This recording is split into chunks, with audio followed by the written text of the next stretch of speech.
பாபா ஓர் கருணாலயம்,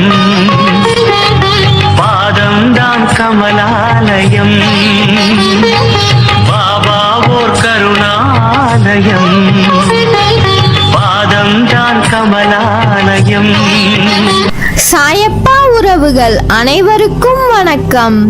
சாயப்பா மேல் நம்பிக்கை வைத்து அவரை நினைத்துக் கொண்டிருக்கும் உங்கள் அனைவரின் வேண்டுதலையும் சாயப்பா நிறைவேற்றுவார். நல்லதையே நினைப்போம், நல்லதே நடக்கும். என்றும் சாயப்பாவின் அருள் உங்களுக்கு இருக்கும். நம் மனதிற்கு இதமான சாயப்பாவின் இன்றைய அருள்மொழியை கேட்போமா? அன்பு குழந்தையே, ஒரு மகிழ்ச்சியான செய்தி. உன் நீண்ட நாள் வேண்டுதல் நிறைவேறப் போகிறது. இன்னும் சில தினங்களில் இது நிறைவேறும். சந்தோஷமாக இரு. வாழ்க்கையில் இதுவரை நீ செய்த தவறுகள் உனக்கு வலியை கொடுத்துள்ளன. நீ உன் தவறுகளில் இருந்து பாடம் கற்றுக்கொண்ட அனுபவங்களை மனதில் கொண்டு மீண்டும் இது போன்ற ஒரு தவறை எந்த சூழ்நிலையிலும் செய்யாமல் இரு. வாழ்க்கையில் எல்லாவற்றிற்கும் உணர்ச்சி வசப்படுதல், அழுதல் ஆகியவைகள் உனக்கு எந்த வகையிலும் உதவி செய்யாது. நீ வாழ்க்கையில் இவற்றை கடந்து எவ்வாறு முன்னோக்கி செல்வது என்பதை குறித்து சிந்தித்து செயல்படு. அதற்காக தேவையில்லாத வழிகளில் செயல்பட நினைக்காதே. குறுக்கு புத்தி சுயநலமானது, விரைவில் துன்பத்தை கொடுக்கக்கூடியது. குறுக்கு புத்தி இல்லாமலும் முட்டாள்தனம் இல்லாமலும் இருக்க வேண்டும். நீ புத்திசாலியாகவும் கள்ளக்கபடமற்றவராகவும் மனித தன்மையுடன் கூடிய கூர்மையான புத்தியுடன் இருக்க வேண்டும். வாழ்க்கையில் பயம் என்பதை ஒரு பாகமாகவே வைத்துள்ளாயே. இப்படி பயந்து பயந்து நீ இழந்த விஷயங்களை முதலில் பட்டியல் போடு. சொல்ல முடியாத அளவுக்கு இருக்கும். அதில் விலை மதிப்புடையது உனது நிம்மதியும் வெற்றியும். இவற்றில் பயம் என்ற ஒன்றாலே உன்னை விட்டு இவ்விரண்டும் தூரச் செல்கிறது. உன்னுடைய பயத்தால் எத்தனை காரியங்களில் உனக்கு நான் பார்த்து அனுப்பிய விஷயங்களில் தேவையில்லாமல் சிக்கல் ஏற்பட்டுள்ளது. பயத்தை வைத்து இன்னும் எத்தனை நாட்கள் இப்படி பதறி வாழப்போகிறாய்?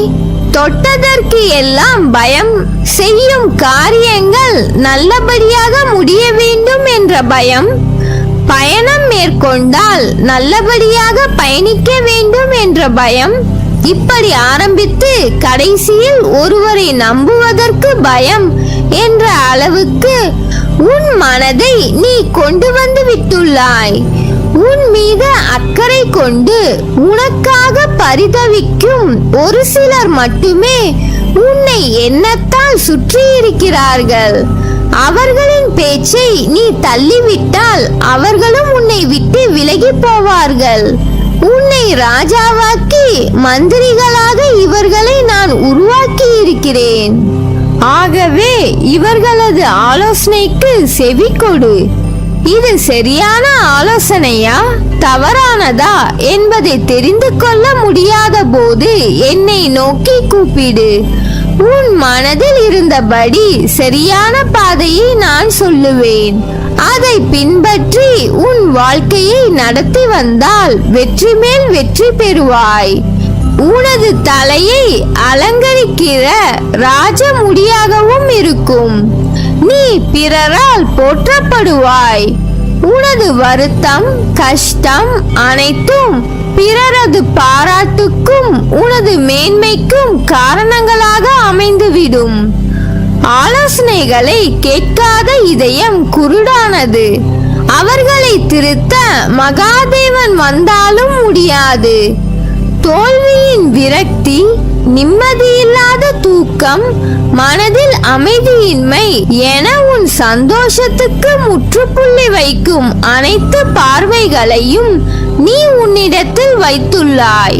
பதறிய காரியம் சிதறும் என்ற பழமொழி உனக்கு உரிதான பழமொழி என்றே கூறலாம். ஆழம் தெரியாமல் கால்களை விடாதே என்று கேட்டுள்ளாயா? அந்த வாக்கியத்தின் மூலமாகத்தான் உன் பயத்துக்கு நான் தரும் மருந்து. உன் விஷயத்தில் உன் பயத்தை போக்க மாற்றி சொல்கிறேன். ஆழத்தின் அளவை துல்லியமாக கணக்கிட முடியாது, ஆனால் ஆழம் என்று உணர முடியும். அப்படி ஆழம் நிறைந்த விஷயங்கள் உன் வாழ்வில் இருக்கும். உன்னிடத்தில் அதை தேடு. அது ஆழம், ஆனால் எவ்வளவு என்பதை நீ அறிய மாட்டாய். ஒரு முன்னெச்சரிக்கை மட்டும் இருக்கும். அவற்றுள் உன் கால்களை பார்த்து பக்குவமாக அடிமேல் அடியாய் எடுத்து வை. உன் மனதின் உணர்வு, அறிவின் சொல் என்று உன்னை சரியான பாதையில் எடுத்துச் செல்ல உதவும் யுத்திகளின் உள்ளுணர்வை பொறுமையுடன் கேள். அதற்கு ஏற்றவாறு உன்னை தயாராக்கிக் கொள். நிச்சயம் நீ வெல்வாய். உன் பயம் நீங்கும். அதனால் நீ எதற்கும் பயப்படாதே, கலங்காதே. காத்திருந்து காத்திருந்து என் வாழ்க்கை வெறுமையாகி விட்டது என்று எண்ணாதே. நீ சிந்திய கண்ணீரின் வலி, அதனுள் உள்ள உன் தவிப்பு எல்லாம் நான் உன் சாய் தேவா பார்த்து கொண்டுதான் இருக்கிறேன். பார்த்து கொண்டே இருங்கள். எனக்காக ஏன் இந்த நிலைமையை மாற்றி அமைக்க கூடாதா என்றுதானே கேட்கிறாய்? நிச்சயம் உனக்காக நான் அதை செய்யத்தான் போகிறேன். உனக்கு ஒரு துணையாய் இல்லாமல் வேறு யாருக்கு இருக்க போகிறேன்? இந்த அழுகையில் முந்தைய கர்மாக்கள் உன்னை விட்டு செல்கிறது.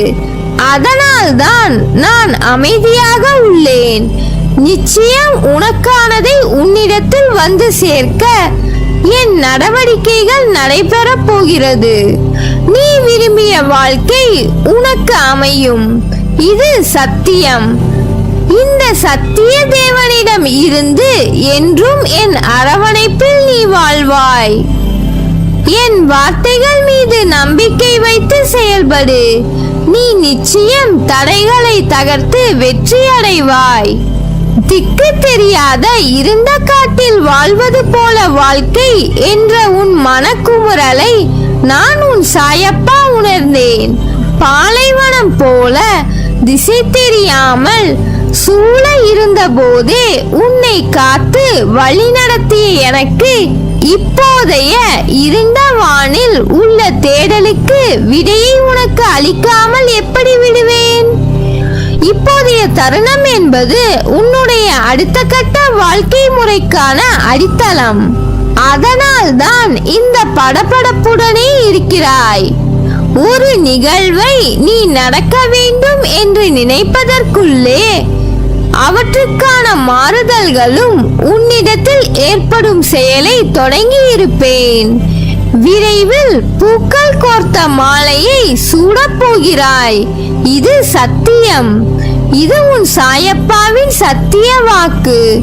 உன் அம்மாவாக அப்பாவாக இந்த சாயப்பா நான் இருக்கிறேன். எந்த நேரமும் உன்னை நான் பாதுகாத்து கொண்டுதான் இருக்கிறேன். நல்லதே நடக்கும். நீ என் பரிபூர்ண அருளும் ஆசீர்வாதமும் அன்பும் பெற்ற என் செல்ல பிள்ளை.